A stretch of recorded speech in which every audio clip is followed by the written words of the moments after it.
Hi అండి. నమస్తే. Welcome to Vijji's world. ఇదొక ఈవినింగ్ వ్లాగ్. ఈ ప్లేస్ ఎక్కడ అనేది నేను చెప్పను. మీలో ఎవరైనా గెస్ చేసినట్లయితే కామెంట్స్‌లో చెప్పండి. ఈ ప్లేస్‌కి మేము చిన్నప్పుడు చాలా సార్లు ఎళ్ళాం. కానీ ఆ తర్వాత డెవలప్ అయిన తర్వాత మాత్రం ఎళ్ళలేదు. మేము చిన్నప్పుడు ఎళ్ళిన టైంలో అయితే చాలా చిన్న టెంపుల్ ఉండేది. అట్లని ఈ టెంపుల్‌కి కొంచెం దూరంలో ఒక ఏరు ఉండేదనమాట. ఆ ఏటిలో స్నానం చేసి ఇక్కడికొచ్చి దర్శనం చేసుకునేవాళ్ళు. ఇక్కడ ఏరు దాటిన తర్వాత మామిడి తోటలుంటాయి. అయితే ఆ మామిడి చెట్ల కింద వంట చేసుకొని భోంచేసేవాళ్ళు. అవి మాత్రం నాకు బాగా గుర్తున్నాయి.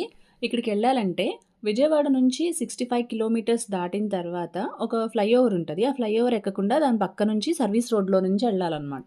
టెంపుల్‌లోకి మెయిన్ ఎంట్రన్స్ అయితే ఇక్కడ.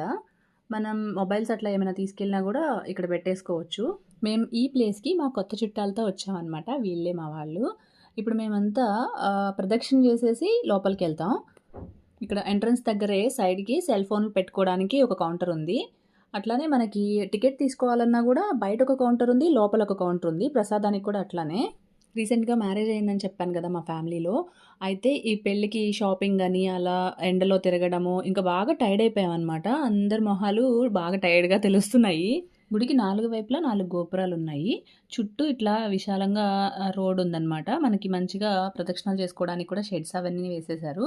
అయితే ఇక్కడ కొంతమంది నైట్ నిద్ర చేస్తారంట. సో, ఇక్కడ కూర్చున్న వాళ్ళంతా అందుకోసమే వెయిట్ చేస్తున్నట్టున్నారు. మార్చ్ 14 టు మార్చ్ 18 ఇక్కడ తిరునాళ్ళ జరుగుతుందంట. సో, ఎవరైనా వెళ్ళాలనుకుంటే ట్రై చేయండి. ఇక్కడ గోశాల కూడా ఉంది. సో, ఆవులకి ఎవరైనా మేతకి ఇంత అని అమౌంట్ ఇవ్వాలనుకుంటే కూడా ఇక్కడ ఇవ్వచ్చు. ఈ టెంపుల్ టైమింగ్స్ వచ్చేసి మార్నింగ్ టైము 6-1:30, ఆఫ్టర్‌నూన్ వచ్చేసి 3:30-8:30. మేమైతే ఈవినింగ్ ఎళ్ళాము. ఈవినింగ్ దర్శనం చాలా బాగా జరిగింది. మేమెళ్ళే టైంకి హారతులు ఇస్తున్నారనమాట. ఇంకా దర్శనం అది చేసుకొని బయటకొచ్చిన తర్వాత బాగా చీకటయిపోయింది. ఇక్కడంతా పక్కన షాపింగ్ చేసుకోవడానికి ఉన్నాయన్నమాట. తను అలేఖ్య. తను నాకు మంచి ఫ్రెండ్ అయ్యింది. ఇక్కడ పొంగలి చేయటానికి కూడా మనం ఇంటి దగ్గర నుంచి గిన్నెలు అవన్నీ తెచ్చుకోవాల్సిన పని లేదు. ఇక్కడ వీళ్ళే ఇస్తారు.